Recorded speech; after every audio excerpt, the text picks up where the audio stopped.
Welcome to today's episode of Unapologetic Living. I am Elizabeth Elliott and I am your hostess. And I am super excited, thrilled, and feel blessed to have Dr. Mauro, is that right? Zappaterra with me today. He is a medical doctor and has PhD degrees from Harvard Medical School.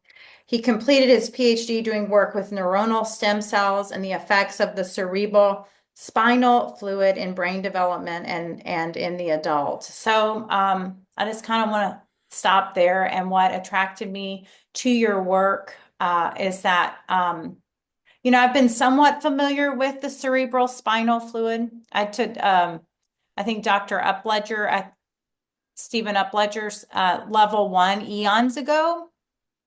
I mean, I was in my 20s and couldn't quite embrace, I understood it, but I couldn't really tune into. It was a little bit difficult for me to feel that energy when working on some of the other individuals. And but more recently, and I've been familiar with the Reiki, right? You Reiki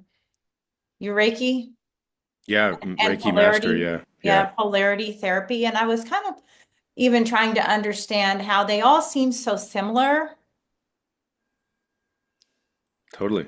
energetically, like speaking, that we're working with that energetic body. Yes. Um, that so anyway, coming back around more recently, I have been doing a lot more work with my particular scoliosis. So, and Hmm. I have a broad audience. I'm a mother. I homeschooled my kids. They're grown now. And, but I've been focusing more on the structure of my spine as I age. And I really started to wonder about the cerebral spinal fluid in people with, spinal conditions or, um, diseases. And I hate to use the word disease, such as like multiple sclerosis or Lou Gehrig's, and like, how all of that kind of interplays. But we might want to begin with a little bit of your story. Well, those are all really good questions, and to be honest with you, a lot isn't known yet about the mechanisms of how the cerebrospinal fluid may play a role in that. Some of these things are the what we call the pathophysiology of it, right, from a medical perspective, is being understood, or either the research is not being done and we're just trying to palliate symptoms and trying to reverse cause after the symptoms occur. I definitely have some theories, but it's less related to the cerebrospinal fluid per se, and more that if there's anything that gets into the cerebrospinal fluid that can be, autoimmune or anything like that, then the cerebrospinal fluid can actually quite readily disperse it throughout the entire central nervous system. So, just looking at it as a medium of information transfer is really the way that I sort of see it, and how to keep how to keep the fluid as clean as possible and as flowing, even as an infant or a child, or, as you're developing in the womb. There's less obviously that you can do as developing in the womb, but we can get on we can get into all that if we have about 3 to 4 hours of time. But yeah, I'm a physician scientist, so I see people who have chronic pain. I run our multidisciplinary programs, and what those are is, I work with people, with physical therapists and psychologists, and we work together. Our programs run anywhere between 16 to 160 hours.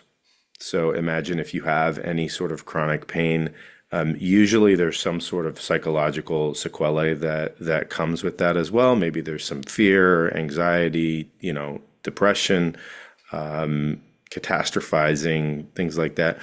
So we really work together and try to help improve the person's function.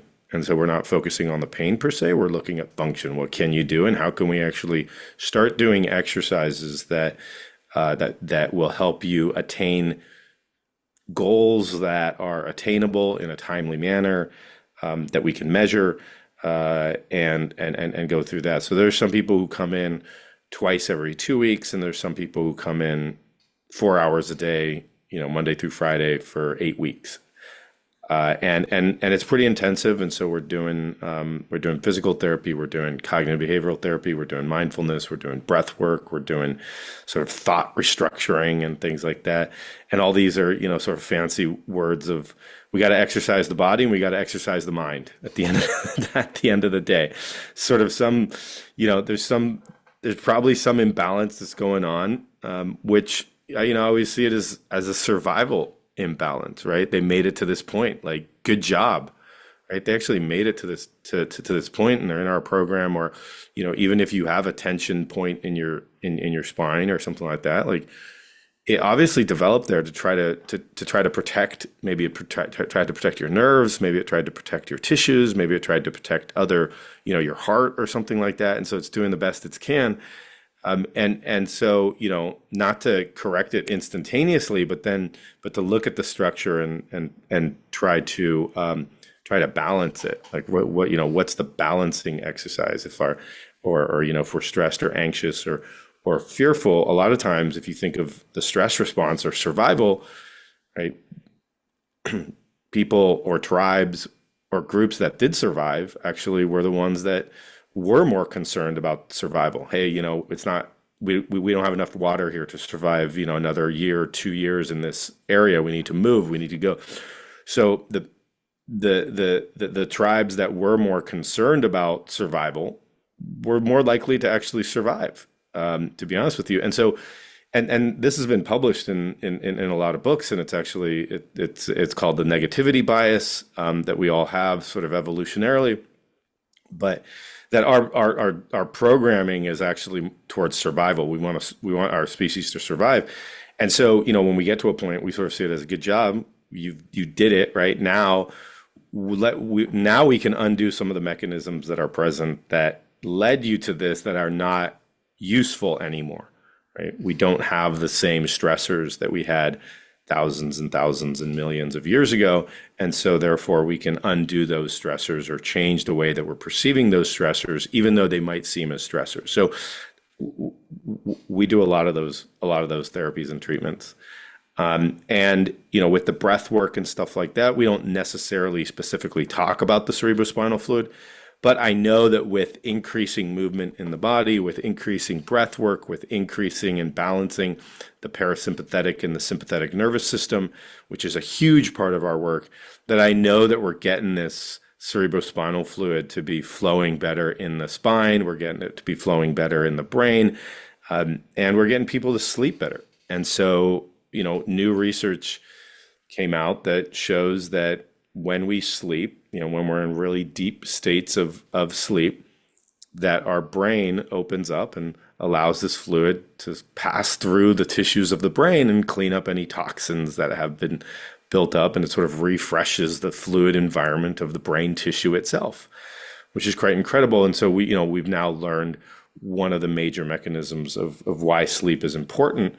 But this was only 10 or 12 years ago that this came out, right? We've been sleeping for since we've been alive, and people couldn't figure out why we needed to sleep. And it's only because of the new technology and the new imaging and new methods of interpretation that have come out over the last 20 years that we've been able to actually look at this. So we really try to balance the sympathetic and the parasympathetic nervous system, and that's a lot of our work, whether it's through exercise, stress reduction, breathing techniques, meditation, eating better, decreasing, chronic inflammation, and also connectivity, social connectivity, community, loving. Dean Ornish wrote a book called Undo It. He says loving more. Right? How do we love more? This isn't necessarily you need to go find a partner or a significant other, but it's like it's the connection with society. It's the connection with your community. It's more that social loving and bonding that occurs in our life. And that's an important part of our the regulation of our nervous system too, and chronic inflammation. So that's what I do during the day. And I'm a husband, father. I have three kids, and I take all this stuff, and both my wife and I, my wife's a craniosacral practitioner. She works on infants and kids, and we talk about this stuff all the time and really integrate it into our parenting. And so, one of the things that I'm really interested about is how do you take really complex ideas or complex issues and make them simple for kids to learn, and how do what language can you use to actually have a conversation with a child about, for instance, what the cerebrospinal fluid is, or what consciousness is, or what awareness is, or even what our attention is, for instance, and how do you actually have those conversations with kids? And so I've written a couple kids books in that realm, and then I really love sports, so I've coached soccer, and I just enjoy life as much as I can. Yeah, so I love the fact that you have written these kids' books. I just recently came across them, so I haven't had them in my hands to look at.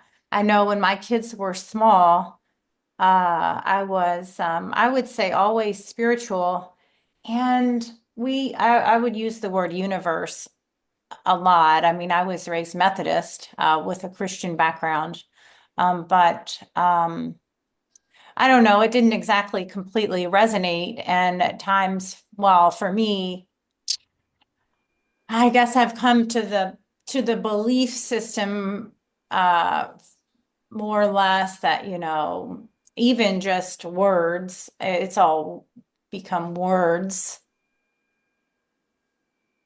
And it's a word that maybe you can relate to when it comes to universe or God or good orderly direction or Christ consciousness, what have you. But my kids, so I actually went through a Waldorf teacher training, Mm. and I don't know if you're familiar, but so much with Waldorf and Rudolf Steiner's work, right, is to cultivate the imagination, and no academics really before 6 or 7, or they've been here 7 Easters. And so it was a very, I just fell into it looking for a place where I could send my kids without vaccines and get no like pushback. And that happened to be the place. And I loved, I just loved that instead of, cramming information in, it really blossoms from them. They were creating their own textbooks. And that really inspired me to really try to come up with, well, right before my daughter was born, I was freaking out. I had planned this home birth, and I was really nervous about a stillborn baby because after my first son was born, I had there were like 4 different moms. One of them was my neighbor across the way who lost babies full term. Oh, wow. And so I had this like underlying fear, and I couldn't, let go and surrender into childbirth. And I did some work with birthing from within and really going into the fear. And even if I'd had the stillborn baby, that I could come out empowered. I mean, I don't know if that would not be the best word, but I needed a story to share with my 3-year-old on why a sister didn't come, if she didn't come, if she didn't make it here. And this was, really inspired by just trying to like find a way to explain something to him in a way that he could understand. Totally. And essentially I came with this story like she wasn't ready to come down the Rainbow Bridge and she needed to stay for a little bit longer. Whatever, it worked. I had Totally. my baby the next day at home at, in 3 hours, but like I needed that story. And so But I don't know that I ever came up with as much around consciousness. And then, with immune system, I use, we have to eat right for our soldiers, and we've got to do these things for our soldiers that are going to fight off, whatever. And it worked. He got it. Oh, we're going to do this for our soldiers, Mom, right? So I don't know how you express that in these children's books, but I think it's important to, and for one of the, again, when it comes to Waldorf, like, I don't know that they always need to know all the things. Like, they might be asking you questions, and they recommended just saying, I wonder, leaving it up to them to sort of like what are they going to come up with for the answer to the question they just asked me. So I really appreciated that about Waldorf. Anyway, that's sort of to digress, but I'll have to check those books out. So can you define cerebral spinal fluid for my audience who may not know anything about it? Yes, typically it's defined simply by the words that are used to name it, which is cerebrospinal. So when you think about your cerebrum, the brain, and spine. So typically we think of it as the fluid that your brain is being bathed in. And inside the middle of your brain, there are these chambers or cavities that are called ventricles. And we all have them. And there's fluid in these chambers. And there's fluid. So inside your brain, imagine like there's a cavity, right? There's a room inside your brain that is filled with fluid. It's not filled with tissue, it's filled with fluid. And then the brain is around this fluid on the outside of these chambers. Right? So it's sort of like a lake, and then your brain is around it. And then down the center of your spinal cord, so your brain is connected to your spinal cord, which goes all the way down your body to about L2 or so, lumbar vertebrae 2. And the spinal cord is what has the nerves on it that go into your arms and feet and whole body, and helps us function and move our hands and legs. But down the center of the spinal cord, there's a little tube as well. There's a hollow cavity as well, and it's called the central canal. And that also houses the cerebrospinal fluid. It's not only in the middle of our brain, it's not only in the middle of our spinal cord, but then it comes out and it bathes the outside of our brain. So in between our brain and our skull is sort of a buffer, a fluid-filled layer that helps protect it from, if I hit my head or anything like that. It creates like a little buffer, a little shock absorber, and it surrounds the outside of our spinal cord. So it's not only in the inside and the outside, and it goes all the way down to the sacrum. So like I said before, the spinal cord ends at about lumbar vertebrae 2, but we have lumbar vertebrae 3, 4, and 5, and then we have the sacrum. And so the fluid keeps on going all the way down in the sacrum. So it bathes all the little nerve roots that are still coming down off the spinal cord and go down, and it goes all the way into the sacrum. That's just physiologically where it's housed the majority of the time. It's 99% water. New research has shown, just like what I was talking about, so I say it's primarily on these chambers or cavities called ventricles in the middle of our brain. But during certain circumstances, the brain tissue itself opens up and allows the passageway of the cerebrospinal fluid through the brain tissue and spinal cord tissue, and it helps clean out the toxins that have been built up in the brain just through normal use, right? When we're awake, when we're using our brain, when we're thinking, there's just buildup of metabolites that we want to get rid of. And so that was shown that one of the first mechanisms of that was deep sleep.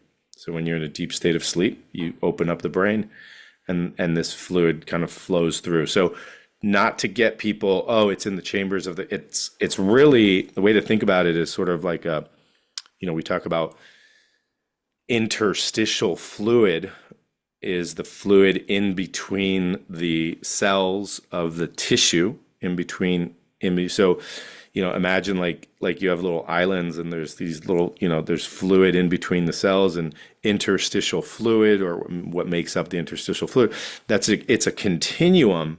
So these chambers are essentially a continuum of the interstitial fluid as it moves through the brain, and then it goes into then it goes back into your blood system.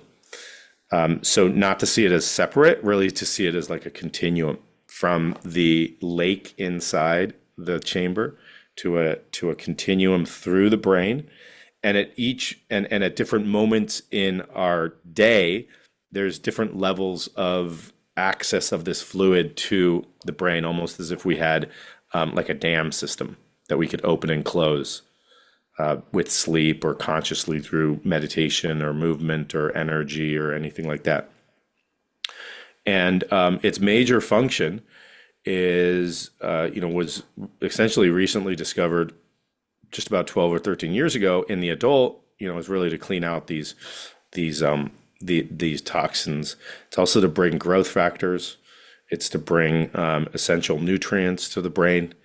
It's to create a buoyancy. So our brain is definitely buoyant. Our brain and entire central nervous system with spine is buoyant. And during development, what's really cool, and this is what my PhD was on, is that embryologically is really fascinating, because at first we're like a single layer sheet of cells. And on top of the single layer sheet of cells is what we call the amniotic fluid. And on the bottom is the yolk sac. And that single layered sheet of cells becomes 3 layers. So imagine like you go from a vanilla cake to like a metropolitan cake with strawberry, chocolate, and vanilla. And then what happens when you have 3 layers, you still have the amniotic fluid here floating around, right, from the womb. You're in the womb, you're in your mother's womb. And then the 3-layered sheet of cells undergoes an invagination, so it sort of caves in, and the top fuses on itself. So it sort of invaginates, and then it fuses on itself, and it creates this hollow tube.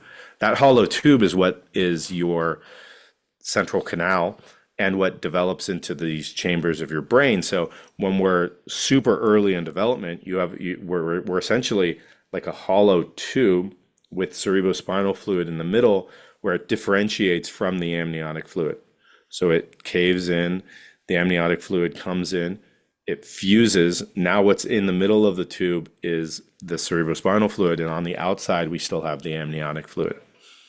That then develops, and we start to develop the brain and the spinal cord, but you still have that fluid on the inside. And what's fascinating about that fluid is that it is providing essential survival factors for those cells. It's providing instructions for proliferation, meaning, let's say we have 10 cells, we need to make 10 million cells, right? So that instruction of proliferating, making more cells, right? Part of that actually comes from the fluid itself, because every single stem cell, every single neuronal stem cell is being bathed by this fluid during embryologic development. And that fluid is actually giving instructions on the proliferation of more and more and more and more cells, so that we can actually make a brain, because we need a ton of cells to make the brain and the spinal cord as we develop in utero.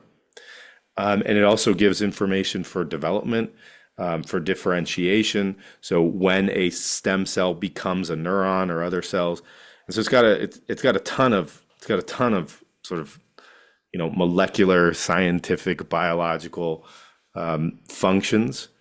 You have 150 milliliters of fluid at any one point in time in these chambers and around your brain. We make about half a liter, 500 milliliters of it a day. So we're constantly producing this fluid. So there's this constant flow, right? If you're producing it, we want to maintain a homeostasis or balance, that we resorb it, and then we produce more, and we resorb it, and we produce more. And so you can imagine that if this system was balanced, that as we produce more and we're resorbing it, there's just sort of gentle flushing of our entire central nervous system with this with this fluid. So we're still learning a lot about it, and this is just the tip of the iceberg, I guarantee you, because it is a fluid. It's 99% water, and people are starting to look at it in terms of, wow, this is incredible that it goes into the brain tissue. We never thought it did that. We always thought it was housed in these cavities, right? But it goes into the brain tissue, it cleans out. We know that it does that during sleep.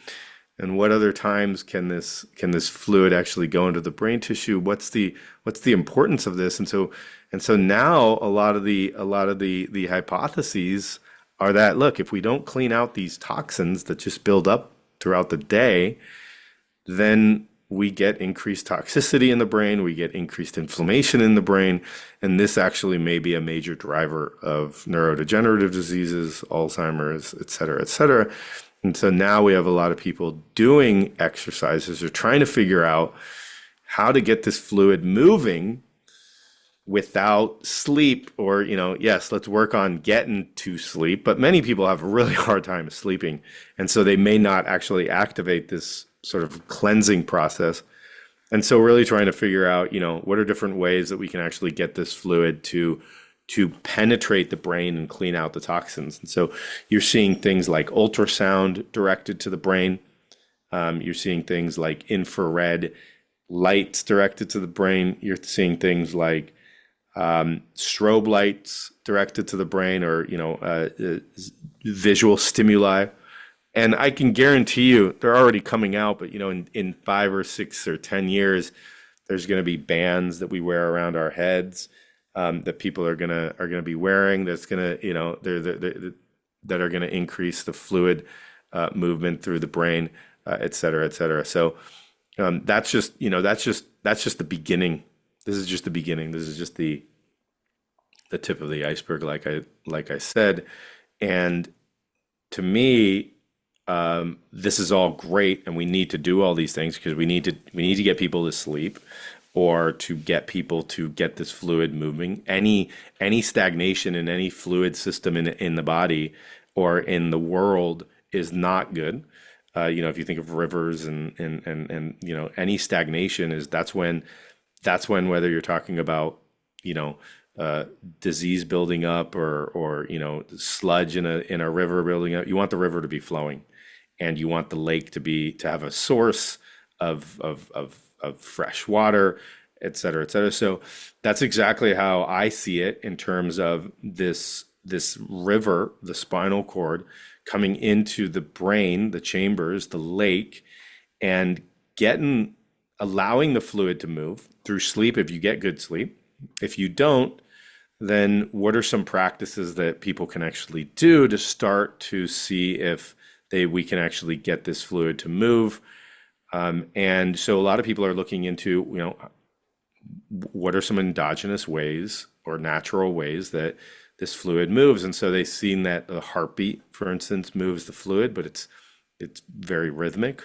And I've spoken a little bit about ultrasound, strobe lights, infrared. Now people are even using infrared probes that go into their nostrils, because there's an access to the cerebrospinal fluid through the cribriform plate. People are putting probes into their nostrils.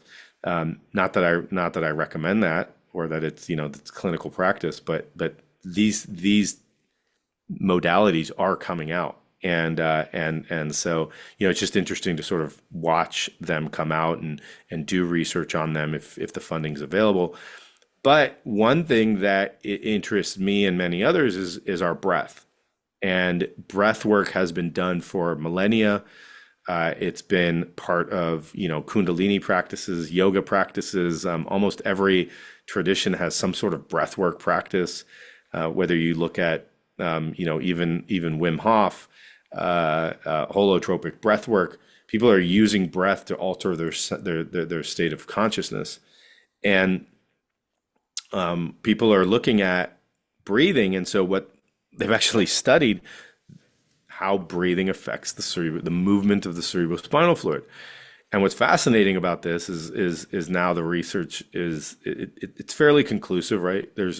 We're always open to to change. Research is a process. It's not a final determination, but it's fairly congruent with people's experiences and the practices that have been going on for millennia. And there's enough research out there that has overlapped now that has found the same things.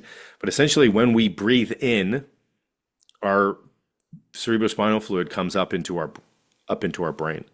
So we're bringing the cerebrospinal fluid. If you imagine the fluid being bathed in the sacrum, coming all the way up to your brain, right? So there's a movement towards the brain.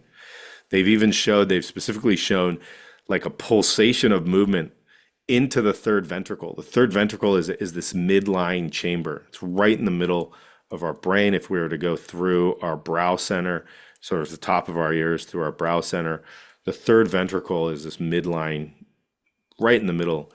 And they've actually shown like a pulsation as we breathe in, there's a pulsation of fluid into the third ventricle. And I'll get into why I think that's important as well. But when we breathe in, so we're bringing this fluid up to the brain or towards the head, there's a general movement of fluid towards the head. And when we breathe out from about mid-thoracic level, or your belly button, or a little bit above your belly button, like your solar plexus, you're pushing the fluid down. So from your neck and above, it stays neutral. When you breathe out, you push the fluid down from your mid belly button down. And then when you breathe in, you're bringing this fluid in. So with our breath, if we do like a conscious breathing, we can actually start to kind of generate a little cycle, like a little wave. And if you see it, sort of like, okay, bringing it in, bringing it up, and then at the bottom you push it down, and then what do you do after you push it down? Oh, you bring it back up again, right? So you're kind of getting I always talk about being in a bathtub, and the warm water is at your feet, right? What are the ways of bringing that warm water up towards your shoulders or your head? Well, you can go down there and bring it up, right? That would be the same as taking that in breath and bringing that cerebrospinal fluid up. Or you could chill out and just use your feet, right? And almost like you're tapping the water away from you, and it's going to go towards the wall of the bathtub, and then you're going to create this wave coming back up. And so you push it away, it goes to the end of the bathtub, and then the warm water comes back up. And that's exactly what the out breath would be, is you pushing it down into your sacrum, it hits the end of the sacrum, and then with the inhale, then you're bringing it up. And you're sort of creating this almost like you're like starting an engine that's going on.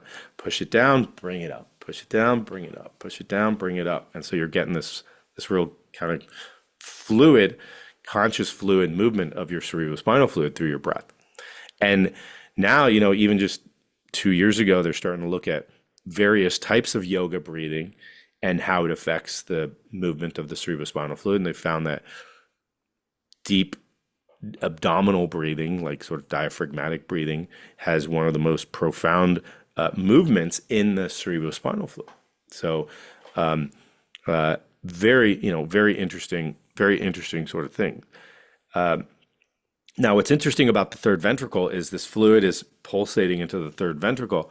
Well, the third ventricle has got the pineal gland in the back and the pituitary gland in the front, and then it's got the hypothalamus and the thalamus on the sides, and the hypothalamus and the thalamus are major sort of important regulatory centers in the brain. And this is all creating the walls of this chamber with the cerebrospinal fluid in the middle. And as we're breathing, this pulsation of cerebrospinal fluid comes into the third ventricle. If you can imagine it, I call it the third eye. That in this fluid-filled space is actually the all-chemical transformation that occurs for our third eye. That there's the pineal gland in back and the pituitary gland in front, and then the thalamus and the hypothalamus, as well as the movement of the fluid. And the pineal gland, right, is an important structure. It releases melatonin. It releases, people say it might even have piezoelectric functions and structures in terms of, under stress. It actually creates light. But it's also found to have DMT, dimethyltryptamine, which is an entheogen. It's found in animals and plants. It's found endogenously in us. People take it. It's present in ayahuasca. People go and do toad medicine and things like that. And it's a fairly powerful entheogenic compound. And we actually produce it in the pineal gland. It's released in the cerebrospinal fluid. We know it's in the cerebrospinal fluid. And so, the question is, right, is there something like breath work that we do that activates this third ventricle, that actually creates this movement of the fluid in the third ventricle, that through the movement of the fluid in the third ventricle, you're actually you're kind of waking up, right? Waking up the tissues of the pineal gland by moving the fluid. Tissues of the pineal gland then say, hey, I'm noticing this resonance or this change in frequency or this energy that's building up in the third ventricle. And then that wakes up the pineal gland, which then releases any DMT or melatonin or anything like that into the cerebrospinal fluid. And because it's a fluid and because it bathes all these important areas and structures of the brain, that now you're getting this sort of dispersal of this compound, whatever it might be. That's just a molecular compound, right? Throughout the entire brain instantaneously. It's like you just dropped, red dye into the ocean, and now it's going to spread throughout the entire shore, right? That's just from a molecular perspective, right? So as a fluid medium, it can transmit this information quickly, non-synaptically. It can create, sort of this diffusion, and it's synchronized. It's whole brain activation. And that's just from a molecular perspective. We know it does that for melatonin. And so, the studies need to come out for DMT, but we know DMT is in the cerebrospinal fluid. So, do these practices like breathing, right? Do they actually change the resonance of the pineal gland, which then allows release of DMT or other compounds that we haven't yet found into the cerebrospinal fluid? And now you get this mixing of energies. You get your thalamus and your hypothalamus all working together with your pituitary gland, and you get this sort of alchemical transformation and awakening, or clear seeing through the actual fluid itself as a medium of transmission. That's just from a molecular perspective, because we know that it does that through melatonin, right? But if we look at it as a fluid, now we know, okay, well, it's 99% water, right? It can transmit electricity super fast. It's like instantaneous, right? So if there's any, and so then you have to look at the energies that are present, right? Just all energies, all electromagnetic fields, right? It's clearly a transmitter of electromagnetic energy. And so the question is, right, is how much of it, what does that mean? And kind of like, what can we do about it? But, and then looking at it from being 99% water and the work of Veda Austin and Dr. Pollack and some of these other people that are really looking at the fourth phase of water, or Veda Austin doing crystallographic images of water, possibly holding memory. We have to be open to these hypotheses, right? And so if it is 99% water, right, could the cerebrospinal fluid actually be transmitting other information, other energy, right? What sort of packets of energy can the cerebrospinal fluid actually be transmitting? We know that it transmits information based on molecules.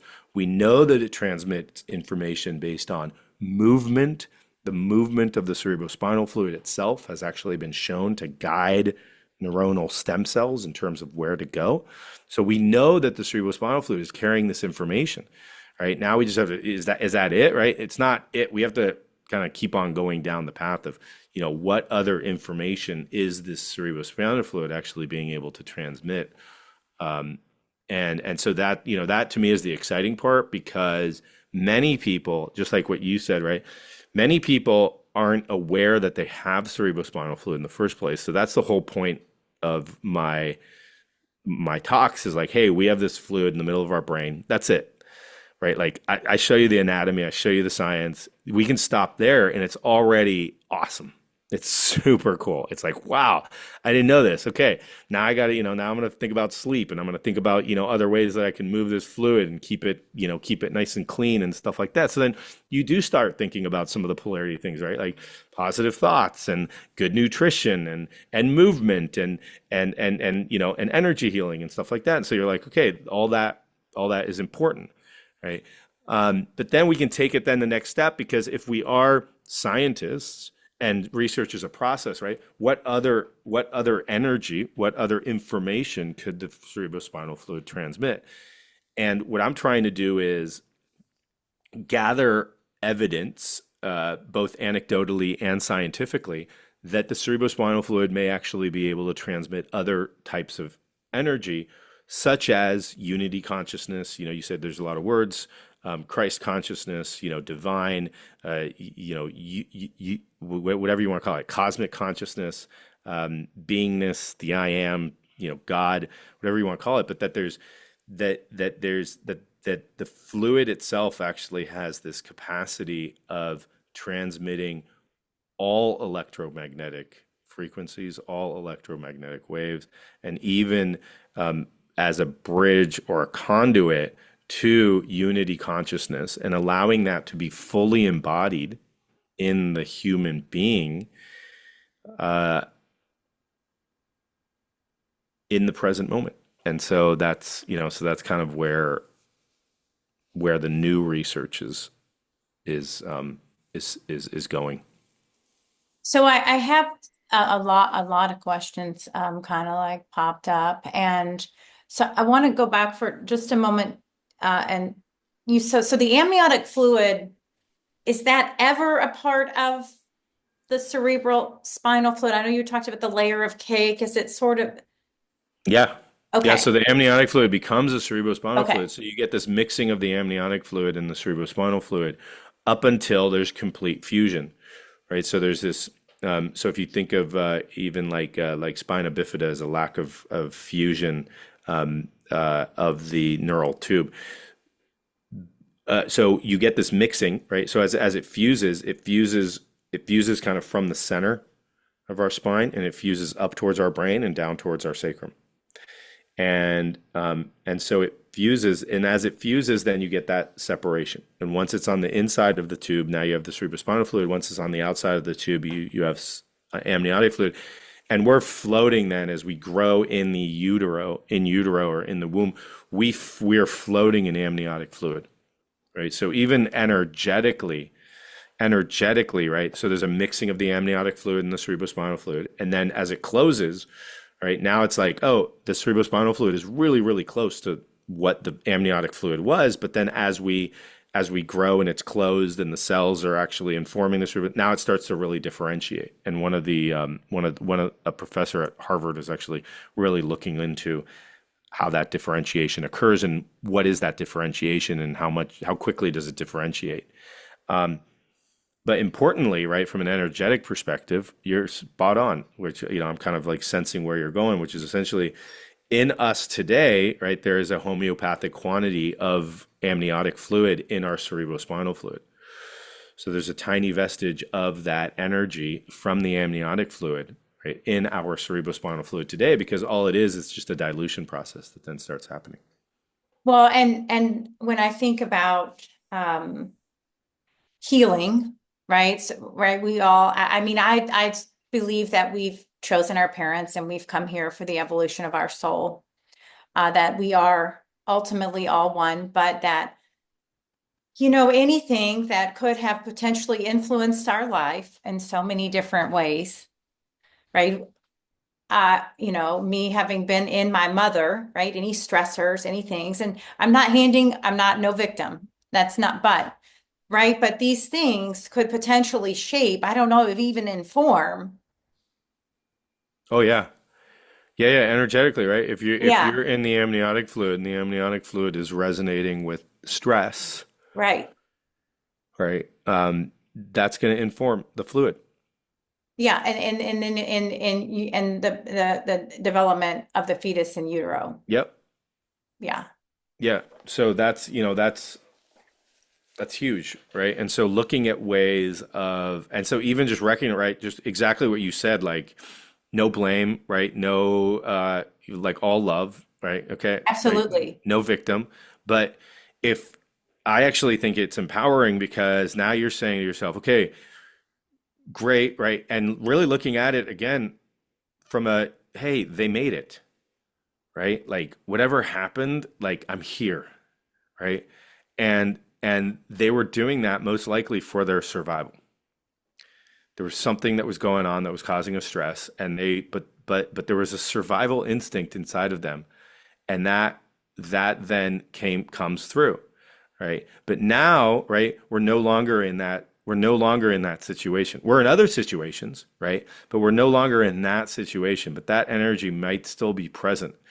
And in knowing that, right, then it's, well, am I going to stay and suffer in that same energy because because I could, or with the knowledge that I have, can I actually start doing practices that start to gently or kindly and lightly shift that energy, right? Shift the fluid, even the quantum energy in the water molecule that is flowing through your cerebrospinal fluid, right? And so, what would be ways of doing that? Well, you've got to look at every energetic system that you're being surrounded by. You've got to look at your TV, you've got to look at your radio, you've got to look at the songs that you're playing, you got to look at the tunes that you're singing in your head, you got to look at your humming, you got to look at your food, you got to look at your water that you're drinking. You've got to look at the movements that you're making with your body, a level of sleep. You got to look at your thoughts. Right? You got to look at your heart rate variability and how your heart is beating because that's creating an electromagnetic field, right? If your heart is stressed, well, guess what your electromagnetic field coming from the heart is going to be, right?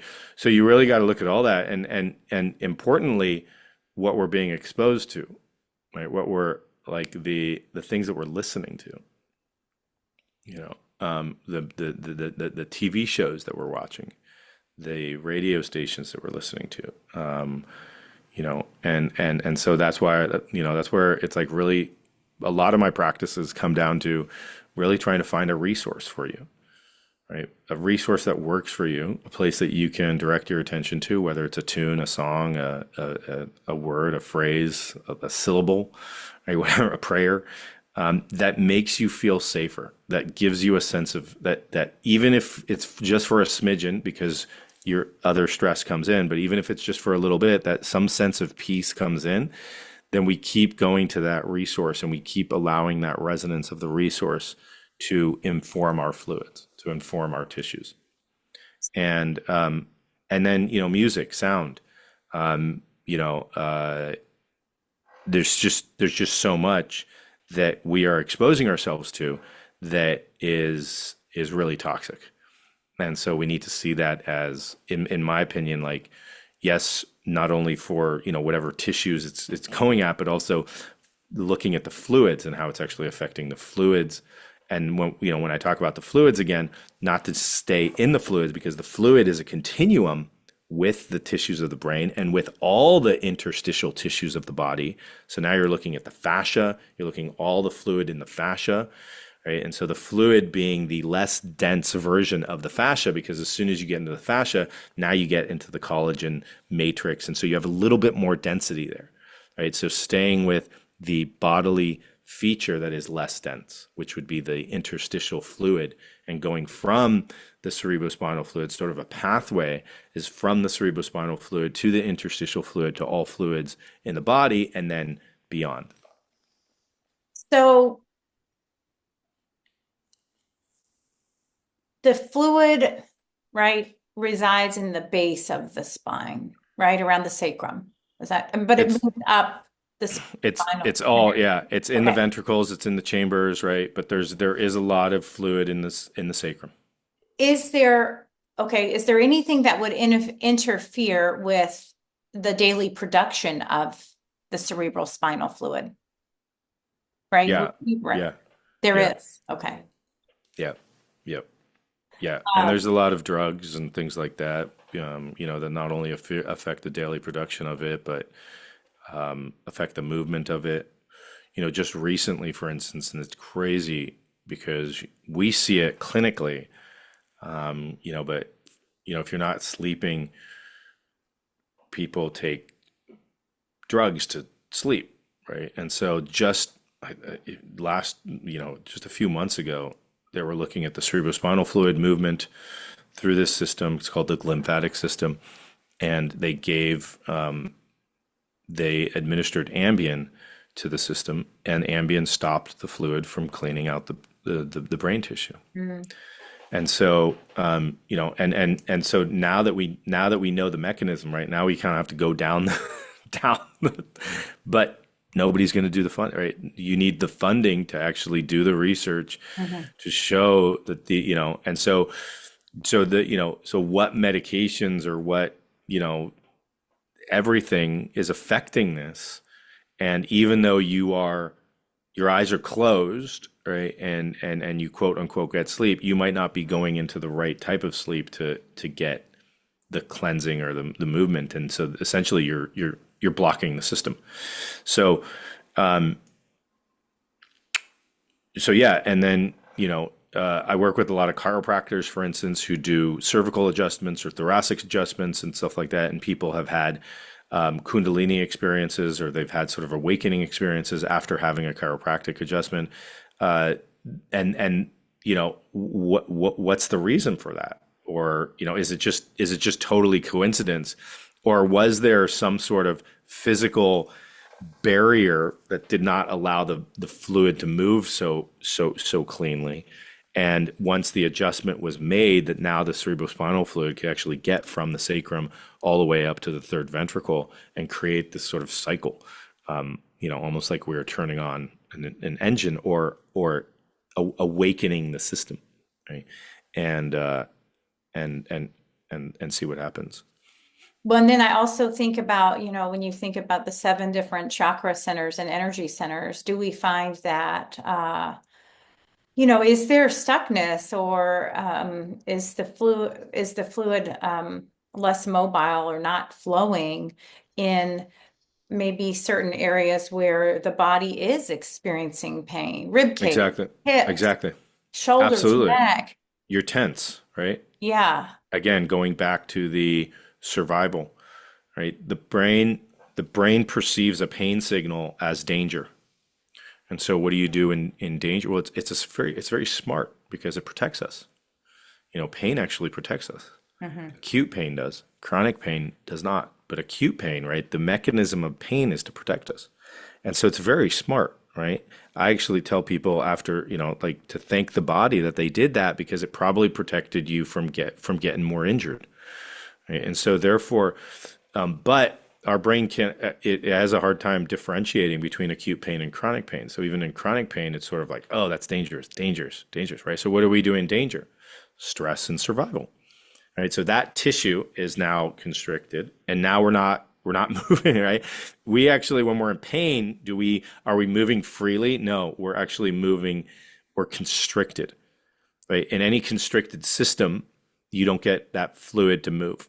And so what we want to really try to do, right? That's why getting active exercise, right? Where you're actually getting that movement, or even a little bit of myofascial release work, or, if that's too much, even off the body energetic work or something like that can start to undo. But recognizing that, that was caused by a likely, either a compensatory mechanism that was occurring or some sort of protection, right? And so not undoing it completely instantaneously, because that might actually cause pain in a different area because you've been compensating in a different way. And so we don't want to undo it super fast, right? We want to undo it slowly while we're also balancing other areas of the body and looking at the whole, not just, oh, I have pain in my left rib cage and, I just got to get rid of that knot or something like that. But looking at the whole flow of the system, right? And how am I, if I'm constricted here, there's probably something going on in a different area. And so how can we balance that? Or how do we start to strengthen the whole system so that this can release and my whole system is actually engaged so that it can support, and I don't need to go back into a danger response. So absolutely, right? You can have mechanical constrictions, you can have energetic constrictions, and some of the people I interviewed who have done some of these breathing practices, they use these bandhas or locks when they do these yogic practices, which is sort of like an energetic or not so much energetic, but actually a muscular contraction of these energy points, and so they integrate these bandhas or locks as they are bringing the energy up. They actually activate these blocks so that it doesn't fall back down, so that they are enhancing its movement towards the brain, towards the brow, towards uh, uh, sort of the higher chakras. And so the the simplest practice is what most people are familiar with is as you breathe in, you activate your perineal floor. You do like a Kegel exercise. So can I ask you real quick? So I teach yoga and Uh-huh. I don't use the word bandhas. I use, I just make it very universal so that people aren't afraid. I'm in Kentucky of, the this that makes anyway. So when for would you say for a man, because I teach have a group of men, nuts in and up, Yeah. yeah, Yeah. to engage And so that and that's then sort of like exactly, drawing exactly, in of exactly. the belly button towards the spine, sort of a cinching of a drawstring around the waist. Yeah. Like I gotta tuck in my belly for my belt, right? I gotta look good for the photograph. Yeah. Yes. But on the same token, to really get into that belly breathing, we also don't want to, right, suck it, right, in that breath, right, in order to stimulate the vagus nerve, right? We're blowing our belly up like a balloon. You're Yeah. activating the lock at the same time. Yeah. So, The so easiest one is the perineal floor. yeah. The other ones are, once you're getting to the belly or the sacrum, I mean the solar plexus and stuff like that. Those are a little bit, and then the neck. Um, those I think are a little bit more advanced, Mhm. and but yet still important. And so, some people. Um, so the perineal floor is definitely something. But if you just think of it, from a mechanical perspective, right, is that's exactly what you're doing. Is you're activating the perineal floor, you're activating the area like you're doing a Kegel exercise, or you're stopping yourself from peeing in your pants. Mhm. And but you do that simultaneously with the in-breath, right? So you take a breath in, and as you breathe in, the fluid is coming up, and then right at the end of the in-breath, you do a Kegel exercise, right? Or you activate your perineal flow. Now you just lock that area, and so what you're doing is you're trying to enhance the fluid to go up, right? And so but when you breathe out, right? When you breathe out, you release it so that you don't have this, so that you breathe out. Now you've sort of opened up the Relax. area, and then it goes, and then you do it again. And so you're kind of like it's almost like you're building that energy, right? It's like if you took a stick and you started doing it slowly, but then you do one a little bit more potent, and then you get the other one right. And now you start doing it, and you start seeing the actual flow happening, and it then kind of takes on an energy of its own. So these are things that, like breathwork practice has been around for millennia. We It's know free. It's free. it's free, and we know, just like what you said, like the breath work is directly linked to our autonomic nervous system, the fight or flight freeze, or the rest and digest nervous system. So it's a beautiful way of starting to regulate our nervous system, especially if we're stressed or if we're too relaxed. Right? If we're too relaxed, we want to kind of activate the sympathetic nervous system a little bit. And so it's a really great way of activating both nervous systems, or exercising both nervous systems, so that we're creating balance, homeostasis, resiliency, right? So that one isn't overactive, so that at any point in time, if you need survival. If you are stressed, you activate one, right? But what happens is that we are out of balance. We're completely out of balance because we've only activated one and not the other, right? And so when we're doing this, we're not only using the breath to help balance our nervous system and to help exercise both the sympathetic and the parasympathetic nervous systems, but we're also now conscious of this fluid that's in our body. It's in the middle of the spine, that's in bathing the brain, that's actually rising up to the third ventricle when we're inhaling, and then coming down to the sacrum when we're exhaling, and then rising up to the third ventricle when we're inhaling. Right. And just anatomically, if you start bringing in those visions and knowing that you're doing that, right, all I say is just bring your attention to your cerebrospinal fluid as you're doing these exercises and see what happens for you. Mhm. And some people won't feel anything, which is perfectly fine. But what you're starting to do is you're starting to develop that interoceptive perception of, feel really subtle sensations that are occurring in the body just by turning the attention inwards. Just by saying, pay attention to your cerebrospinal fluid. What do? You go this. You go, well, where is my cerebrospinal? Oh, it's in the middle of my head. You almost take your eyes. It's like if your eyes were light bulbs or flashlights pointing out, right? What do? You go like this. You go, "Ee." Right? There's even kind of like a dropping. There's even kind of like a falling back of your energy. We don't usually pay attention to the backs of our bodies very much, but sort of a turning in, right? Pay attention to your cerebrospinal fluid in the middle of your brain. Right? And that's I know like at certain at the end of multiple yoga practices throughout my life, right? I see this like amazing light show. I don't know. I mean, do you know what I'm talking about? It almost feels like they're coming in and out of like, and Yeah. they'll transfer into different colors. And Yeah. So where's that coming from? yeah, I'm asking you. I don't know. So that, like, I mean, I definitely have different hypotheses on that, but what we're trying to study is we're trying to see, right, after a yogic practice like you did, is there any release of any DMT in the Mm. cerebrospinal fluid? Because that cerebrospinal fluid goes all the way back to the occipital cortex where your visual center is, right? So, so if you could imagine, like, how are we seeing all these light shows, or this, people may describe them as sort of psychedelic experiences or something like that. Well, these are endogenous molecules that are present in us that Mhm. might be activated during certain practices, right? And so we're looking at can we actually find an instrument that can detect subtle levels of changes of some of these neurotransmitters like DMT or serotonin or dopamine, and do we see any changes in the cerebrospinal fluid?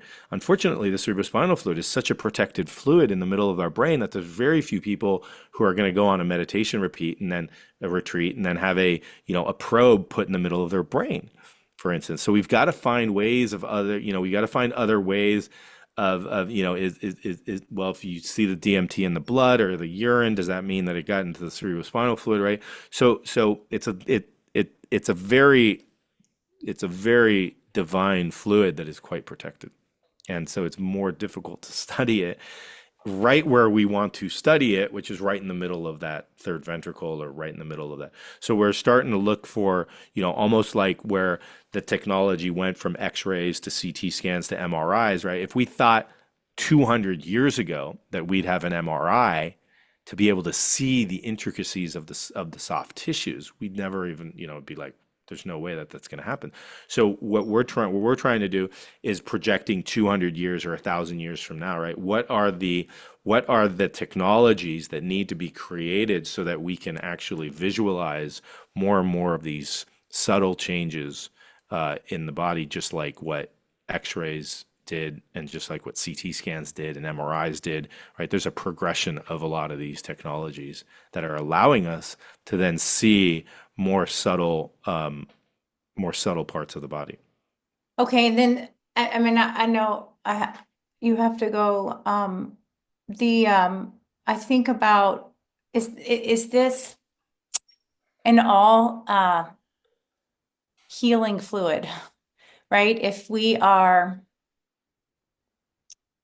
honoring the body as a temple, right? Food choices, lifestyle choices, meditation, mindfulness, present moment awareness practices, breath practices. You know, in there have been people, and the Schroth method for scoliosis integrates a lot of breath work. So you bring the spine into alignment and then you breathe, and that's the work to hold the spine in this correction with breath work alone, essentially. Not there's other exercises to correct the misalignment, but breath work is a huge piece of it. And I was talking to Brooke McPoyle of Musical Breath Work, and there was a woman, 90-degree, it was like an insane curvature of the spine, straightened with breath work. And you Love it. see, yeah. And so if this cerebral spinal fluid, is this cleansing fluid, but if it's not being cleansed and can't detoxify the body, is that where, and if we can clear that, physically, emotionally, mentally, spiritually, does that, because I do believe the body has the innate ability to heal itself. Does it come back to this? And, the third eye, right? The connection with the divine or source energy, the pineal gland, do they really get calcified? Have you seen this? Like, golly, I could ask you 900 million questions. Is All fluoride great, is all fluoride great really questions. is fluoride really as bad? I mean, we haven't had the fluoride in our water, but when you start seeing all these things on how to live the best life, it's tough. It's a lot of things to do and check off sometimes. It's a lot. It's a lot, right? It's a lot. I mean, it's all, every person is an individual, so it's sort of like, where can I start? Hmm. Right? What are the resources? This is why I come back to resources, right? What resource do I have?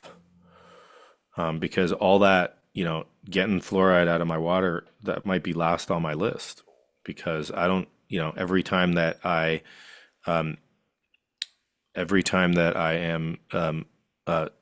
I sit down, my mind wanders and I get stressed. Mm-hmm. Well, right, we got to look at that. Okay. Um, that's, so for me, it's sort of like, okay, I can make better choices about eating. I can make better choices about this, right? It's, if you're still eating healthy, but your mind is going towards trauma or stress, then that's the resonance, that's the energy that's bringing in. And, irregardless of what food you're eating. So to me, it's really about finding your resource, which is essentially, what energy can I create that allows me to feel just a tiny bit safer, that then I can start to investigate all these other things. Mm. Because if I'm in constant danger mode, forget about it. I gotta regularly figure out how to get at it. So finding that resource, Hmm. excuse me, even if it's for just a smidgen, right? I always say like a millisecond, right? Even if it's for a millisecond, oh, that's a place. You can find a place that we can direct our mind or heart to, or both, right? That makes us feel ever so slightly safer. That makes our nervous system relax. That takes these searchlights, that takes these beaming lights of attention and focuses it inward, and we can actually feel the system go like this, go, phew, right? Once we find that, then the practice is doing that over and over again, so that we can be familiar with it. Right? Then from that space, I would then ask those questions for each individually of what, wow, I found my resource. This is incredible. This is amazing. I feel at peace for the first time in my life. Oh, there's my stress. Okay. I've gone away, right? Come back to my resource, right? Because that's going to happen, right? But yet, the more we do that practice, the more then we just find we come back, right? The more we're finding home, the more we're then spending time in home, the more we're able to find home when we need it. Then it's from that space, that then we can ask those questions, and it'll be unique to all of us, right? And so that's, to me, that's where sort of the gold is. And right, developing the ability to do sort of introspective work, internal work that allows you, almost sort of like muscle testing or kinesiology, or where you're asking, right? Wow, okay, here I am in my resource, and then we go out, right, and we go, wow, there's a lot. Yeah, there's a lot. Where do I start, right? Where do I start? And maybe you even have a list, right? Well, do I start there? Do I start there? And you just notice, right, inside your body what you feel. And the more subtle sensations that we can actually perceive, you will get a response. There will be a response. There'll be a yes, or a neutral, right? Or a right? But as soon as you go, oh, interesting. Okay, let me try it, right? And each one of us is our own individual investigator. So we go, right? We don't say, oh, well, I got this amazing insight, and so this is it, right? No, we are constantly checking. We're constantly reassessing. There's constant feedback. It's like, oh, this is the signal I got. I'm going to go down this path, and we're not hubris about it. We're not, egoistic about it. Let me see. And then checking in, right? What do I notice? Right? So it's a constant process. Oh, that didn't show much, or I can't notice any difference, right? Do I go longer? Do I do it more intense? Do I do this, right? Do I need to do this? Okay, it doesn't seem like there's much energy around this anymore. Right. So each one of us is our own investigator, and this is why it's a real personal, I call it the inward inquiry, because we're constantly going in, constantly inquiring, what do I need to change now? What's this, right? Where do I go? What's the next? Right? And just even opening up to that question from that space of resource and going from there. I love it. But I got to go. I know. So tell me, where can people connect with you real quick before we make it? Yeah, you have a Dr. YouTube Zappaterra. channel. Yeah, and I have a 24 session program. It's called Awakening Awareness, and it takes everyone from resourcing to titrating to sort of the basics of mindfulness, meditation, to the cerebrospinal fluid, going into depth on all that, increasing interoception. And again, every single thing. If you don't have a resource, don't do anything else. Just find your and if you don't know what that means, then you don't have a resource. And so, so really taking the time and finding a resource might take 8 years, might take 10 years, but that's your practice. Yeah. In my opinion. And then Dr. Zappaterra at Instagram. Okay. And then if you're interested in sort of any of my kids' books, they're on Amazon, and go from there. Awesome. So all that will be included in the show notes. Thank you so much for your time. I so appreciated it.